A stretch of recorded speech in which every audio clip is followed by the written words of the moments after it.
12 points clear at the top now. Red Star takes the Eternal Derby against hated rivals, if you want to say, Partizan Belgrade. Start off with the lineups right away. Also, should mention 18-game winning streak now for Red Star. They haven't lost at home, I believe, since 2017. Partizan's 17-game winning streak comes to an end. And like I said, let's start from the lineups. The back line and goalie, obviously, it was kind of, if Milunovic was playing, he was going to be a center back. He was going to be the starting center back. And if he wasn't ready, then Pankov, I believe, would have started at the position. Now, when we get to the two defensive midfielders, so it was a 4-2-3-1 formation, just as pretty much everyone else thought. We look at the two in the midfield, which was Sekou Sanogo and Njegoš Petrovic. So I mentioned the bonus player yesterday, so you have to start the match with two bonus players, which is players who are 21 years and younger. So they're trying to push a lot of younger players to get exposure in the league, which I completely agree with. I have no issue with the two bonus players. So Njegoš Petrovic and Sanogo, like I said, were the two defensive midfielders, and it was Ivanic Kataj and Veljko Nikolic in the midfield, with Ben being pretty much playing as the false nine, if you want to say. Now, in the first half, Partizan played it perfectly. They could have been up by a goal or two at least. They said, we're going to let Petrovic and Sanogo keep the ball as much as they want, and we want all their creativity, all of Red Star's creativity, to come from those two players, which is exactly what you want. Sanogo isn't a player who's going to go out there and connect on 100 passes a match. He's not there for that. He's there to mark the opposition's best player, pretty much, and to win the ball back. Njegoš Petrovic offers much of the same, to tell you the truth, and they're just not great playmakers at all. And that's why I had in my prediction, I had Veljko Nikolic and Sekou Sanogo as the defensive midfielders, which Stankovic didn't go with, which is fine.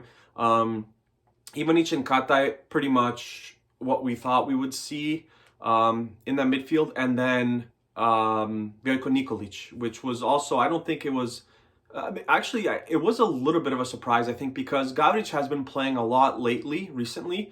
So I thought that he would definitely slot into the right midfielder spot where Kataj actually started, but he didn't. He was on the bench and he didn't feature in this match. And then Ben up top, which I thought was kind of, I don't know, I just felt like it was the right decision, and Stankovic thought the same thing. So it was very sloppy play early. I thought Sanogo is very nonchalant on the ball, and the same could be said about the center backs, Red Star center backs. So Milunovic and Degenek, excuse me, can be very nonchalant on the ball where there's pressure, and they kind of just take their time.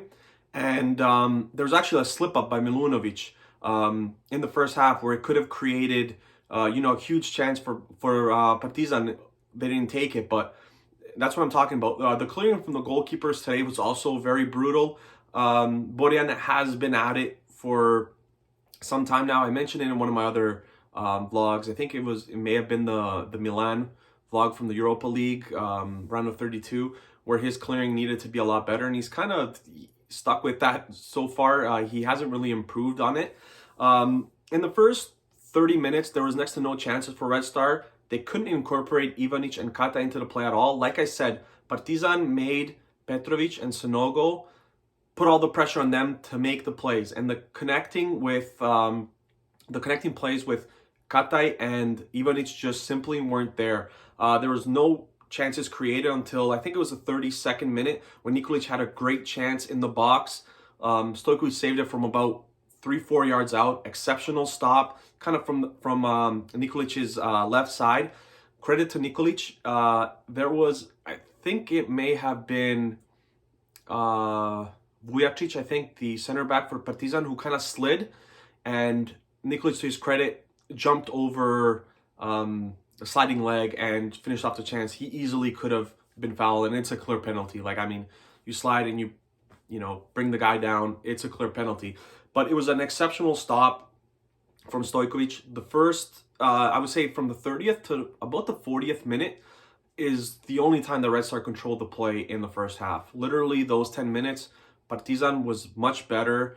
In the second half, they had two great chances. They had a crossbar, and youngster Jovic had a chance as the half kind of closed down, which they didn't take, thank God. But there were the Hollander chance happened off a Red Star corner kick, which you simply can't allow. You can't take the corner kick and then get, the opposition hits you on a counterattack. You have to have enough guys back to where you can kind of hold them at bay until everyone else kind of treks back. But it was a chance created. It hit the crossbar.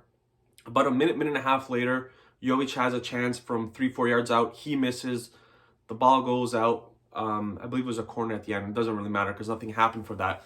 And then Partizan was better by a mile in the first half, clearly. At halftime, we saw Falcinelli, we saw Kanga come on for Nikolic and Petrovic. Like I said, those are the two bonus players. So Nikolic and Petrovic were the two players who are 21 and under. All they have to do is play a half, and they could be subbed off. If I had to rule, I would say at all times you have to start the match with two U21 players, and throughout the rest of the match in the second half, you have to have at least one on. That's just my personal opinion, just to push the younger players. You should be, if you're one of these better teams, you should already have enough players on your squad where you can kind of surround those young players, and it's not really an issue. But today it clearly was, because once Falcinelli and Kanga came on, Red Star took the initiative.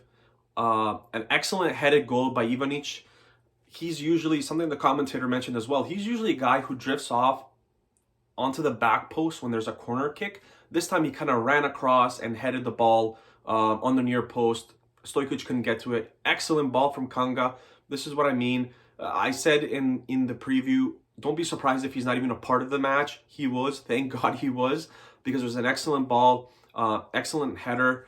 After that goal, there was a lot of nervousness. Partizan and Red Star. It's just the way that the derby gets. Partizan, a lot of miscalculated, missed passes, which they didn't do in the first half. And I said in yesterday's piece, when it comes to Natko or Seydou Suma, one of the other has to start, as they say, but you bring the guy off the bench who you think could have a better impact, and that was Suma. Stanojevic thought the same way I did. I think that he could have a much better impact on the match off the bench than Natko.